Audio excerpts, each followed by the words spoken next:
G'day trendsetters, JOM of Gravel Cyclist here. On review today is the Topeak JoeBlow Booster Pump. Now this pump promises to forego the venerable air compressor. Air compressors are certainly handy if you're inside your home workshop, but if you're travelling and it's late at night inside a motel room, they're obviously not as convenient. The JoeBlow Booster Pump has a secondary air cylinder that can be inflated up to 160 psi. When the cylinder has been inflated to the desired pressure, the air within can be released and then pop a tubeless tyre onto a tubeless specific rim. This pump is also environmentally friendly because it forgoes the use of electricity. Human power is used to inflate the cylinder in charge and in regular mode when inflating tyres in a regular manner. So we're going to take this Topeak JoeBlow Booster Pump, inflate a few tyres and run it through its paces.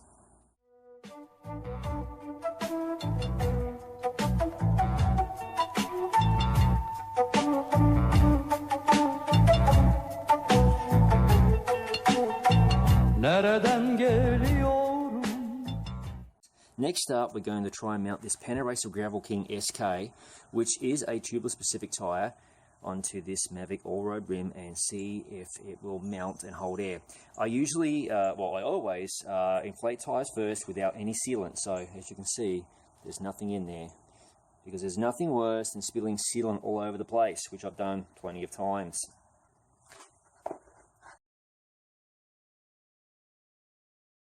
Okay, so we're going to recharge the air cylinder, and we'll do that by flicking to the charge setting.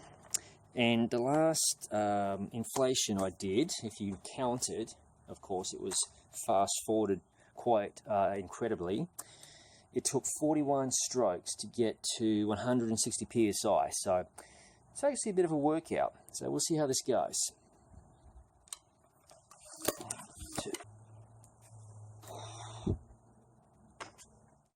Okay, it's time for the moment of truth. The tyre is seated, well at least it looks like it's seated, and the logo is nicely centered on the valve. That's quite important really. So we take the chuck, valve's open, lock it down in place, and be very certain that the valve is sitting properly inside the tyre channel and the tyre is around it. Otherwise the air is just going to escape. If you look where my thumb is, the valve is not seated, well the tyre is not seated properly, I should say, around the valve. So we're going to fix that simply by loosening off the lock nut. Then you simply push the valve up and pull it back down again and lock the nut into place, and then that will make sure the valve is seated properly into the rim and the tyre bead is either side, allowing for appropriate inflation.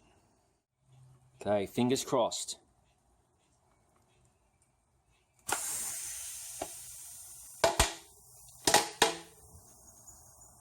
Oh, perfection. That mounted beautifully. Now that air escaping is excess air from the air cylinder, not the tyre.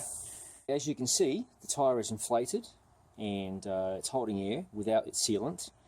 So in a minute I'm going to remove the valve core, add some sealant and re-inflate. Just remove the valve core.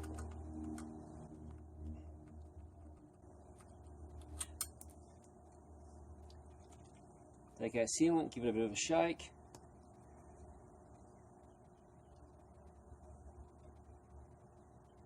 I'm adding a full 2 ounces of sealant. Rightio. Screw the valve core back in. The cylinder is fully primed with 160 psi of air. Might be overkill, but you know, what the heck. Snap on the chuck, hold down the pump, here we go.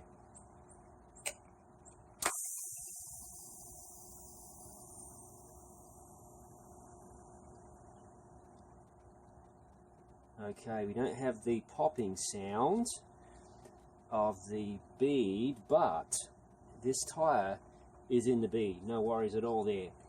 Okay, time for a little bit of shake and bake here. Let's get the sealant distributed. That's pretty much ready to go.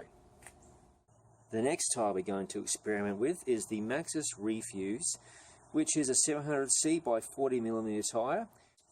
And the rim in question is a Alpha 340 by No Tubes. That's a pretty well-known rim.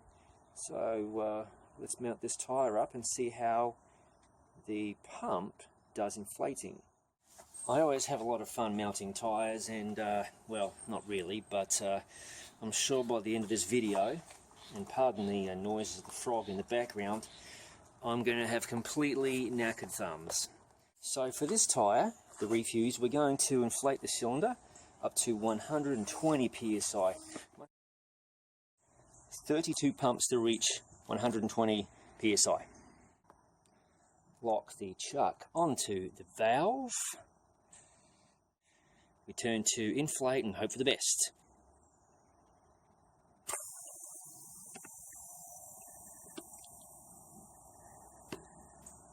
Oh, that sounds good.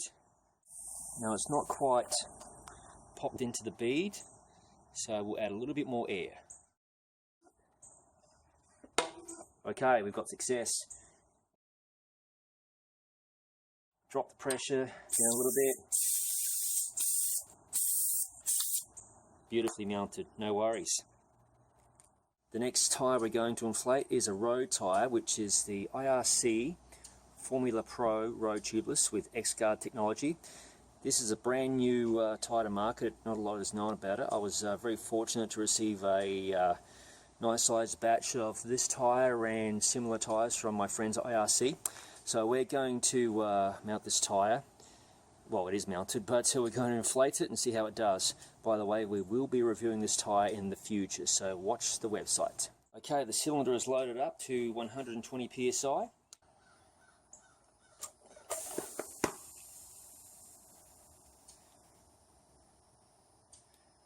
Well, it definitely inflated and the tyre is mounted. It's currently holding about 60 psi, so we're going to pump it up a little bit higher and get it to the optimal pressure, and hopefully the bead will pop at the same time. Okay, the tyre is mounted successfully and holding air at 90 psi. Okay, next up we're going to inflate the Specialized Renegade.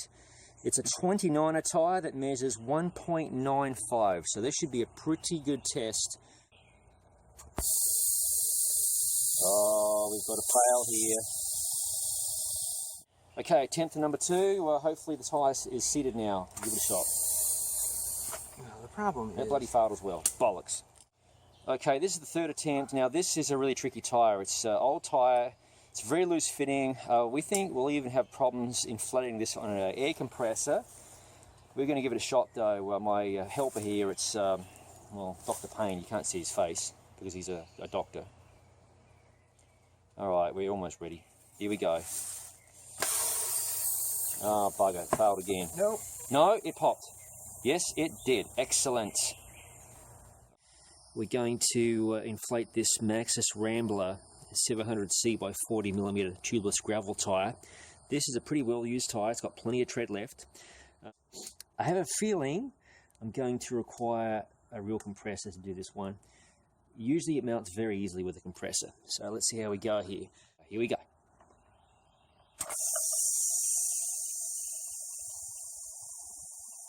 Well, that was a fail, wasn't it?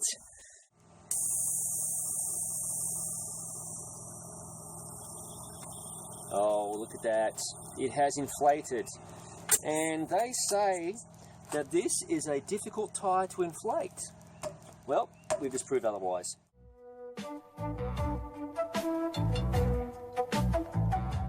In summary, the JoeBlow Booster Pump is a very well-made product that should last for many years to come. From its heavy-duty steel base, to its aluminium reservoir, to the handy push-button release valve, the easy-to-read gauge, and the dual purpose pump chuck, which caters to both Presta and Schrader valves, which is connected to a meter-long hose for maximum flexibility. Is this pump a replacement for the air compressor? Well, unfortunately not, but it's definitely a piece of equipment that should be in everyone's toolbox. It is super handy for traveling, and it definitely beats the heck out of bringing along an air compressor, which, well, obviously takes up quite a bit of room. Thanks for watching this review. I hope it proved helpful. Over and out from JOM of Gravel Cyclist.